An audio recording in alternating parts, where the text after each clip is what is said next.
ನೀವು ಕೂತ್ಕೋಬೇಕು, ಸ್ವಲ್ಪ ಸ್ವಲ್ಪ ಕೂತ್ಕೋಬೇಕು, ಎಲ್ಲರೂ ಕಾಣ್ಲಿ ಪಾಪ. ನೀವು ಒಬ್ಬರೇ ನೋಡಿದ್ರೆ ಸಾಕ, ಅವರು ನೋಡ್ಬೇಕಲ್ವಾ? ಕಾಣುತ್ತಮ್ಮ ತಾಯಿ, ನಿನ್ ಕಾಲು ಬುದ್ಬಿಡ್ತೀನಿ, ಸುಮ್ಮನೆ ಬಿಡ್ತಾ ಇದ್ದೀನಿ.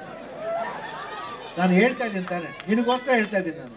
ಮತ್ತೆ ಆಯ್ತಮ್ಮ ಪ್ಲೀಸ್, ನಾನು ಮಾತಾಡ್ಬೇಕಾ ಬೇಡವಾ?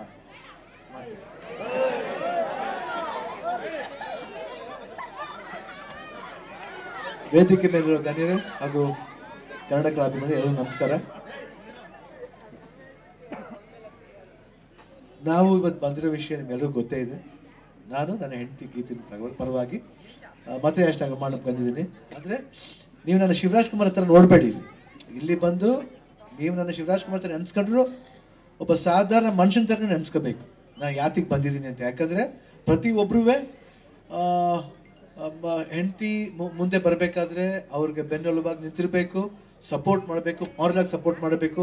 ಅದು ಎಂತ ನಿಮ್ಮ ಉಬ್ಬಿದ ರಕ್ತನಾಳಗಳ ಸಮಸ್ಯೆಗೆ ಎವಿಸ್ ಆಸ್ಪತ್ರೆಯಲ್ಲಿ ಕೇವಲ 30 ನಿಮಿಷದ ಲೇಸರ್ ಚಿಕಿತ್ಸೆಯೊಂದಿಗೆ ಮುಕ್ತಿ ಹೊಂದಬಹುದು.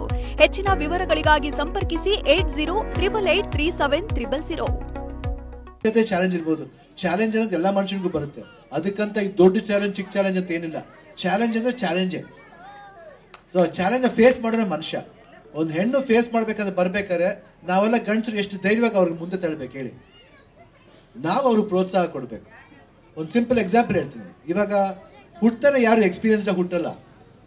ಫಸ್ಟ್ ಹುಟ್ಟಿದಾಗ ಅದ್ರ ಪ್ರಕಾರ ಶಿಶುನ ಒಂದು ಲೋಕನ ಅನುಭವಿಸ್ಬೇಕು. ಆಮೇಲೆ ಮಕ್ಕಳಾಗಿ ಸ್ಕೂಲ್ಗೆ ಹೋಗ್ಬೇಕು, ಸ್ಕೂಲ್ ಆದ್ಮೇಲೆ ಕಾಲೇಜ್ ಓದ್ಬೇಕು, ಟೀನೇಜರ್ ಆಗ್ತಾರೆ, ಟೀನೇಜರ್ ಆದ್ಮೇಲೆ ಕೆಲಸ ಹುಡ್ಕೊಂಡು ಹೋದ್ಮೇಲೆ ಮದುವೆ ಆಗುತ್ತೆ, ಮದುವೆ ಆದ್ಮೇಲೆ ಮಕ್ಕಳಾಗುತ್ತೆ, ಮಕ್ಕಳಾದ್ಮೇಲೆ ತಂದೆ ಆಗ್ತಾನೆ, ತಂದೆ ಆದ್ಮೇಲೆ ಮಾವ ಆಗ್ತಾನೆ, ಮಾವ ಆದ್ಮೇಲೆ ತಾತ ಆಗ್ತಾನೆ.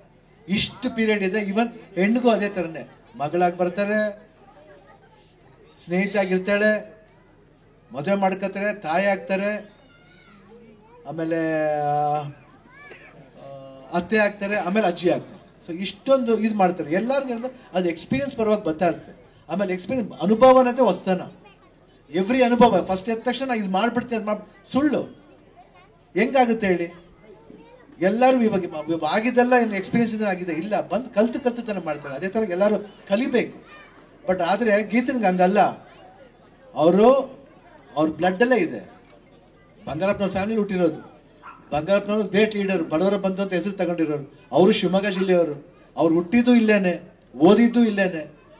ನೀವು ಅವ್ರ ಮನೆ ಇಲ್ಲಿಲ್ಲ ಅಂತ ಹೇಳಕ್ಕೆ ಆಗಲ್ಲ.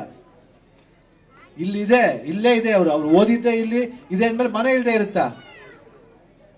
ಮನೆ ಇದಂದ ತಕ್ಷಣ ಅವ್ರು 365 ದಿವಸ ಇಲ್ಲೇ ಇರ್ಬೇಕಂತ ಅವಶ್ಯಕತೆ ಏನಿಲ್ವಲ್ಲ. ಇವಾಗಿರೋ ಒಂದು ಫಾಸ್ಟ್ನೆಸ್ಲಿ ಸೊಸೈಟಿ ಎಷ್ಟು ದೊಡ್ಡದಾಗಿದೆ ಅಂದ್ರೆ US ಅಲ್ಲಿ ಕೂತ್ಕೊಂಡು ಆಪರೇಷನ್ ಮಾಡ್ತಾರೆ. ಹಂಗಿರ್ಬೇಕಾದ್ರೆ ಎಲ್ಲಿದ್ರು ಕೆಲಸ ಮಾಡ್ಬೋದು. ಬಟ್ ಖಂಡಿತ ಅವ್ರು ನಿಮ್ಮ ಶಿವಮೊಗ್ಗಕ್ಕೆ ಬರ್ತಾರೆ. ಎಲ್ಲಾರು ಹೇಳ್ತಾರೆ ಅವ್ರ ಮನೆ ಎಲ್ಲಿದೆ. ಇಲ್ಲ, ಏನು ಹೇಳೋದು ಬೇಡ. ಯಾರು ಏನೇನು ಮಾಡಿದ್ರೆ ಅವ್ರು ನೆನ್ಸ್ಕೊಂಡ್ಬಿಟ್ರೆ ಸಾಕು. ಗೀತಾ ಏನ್ ಮಾಡ್ಬೇಕಂದ್ರೆ ನೀವ್ ಹೇಳ್ಬೇಕು.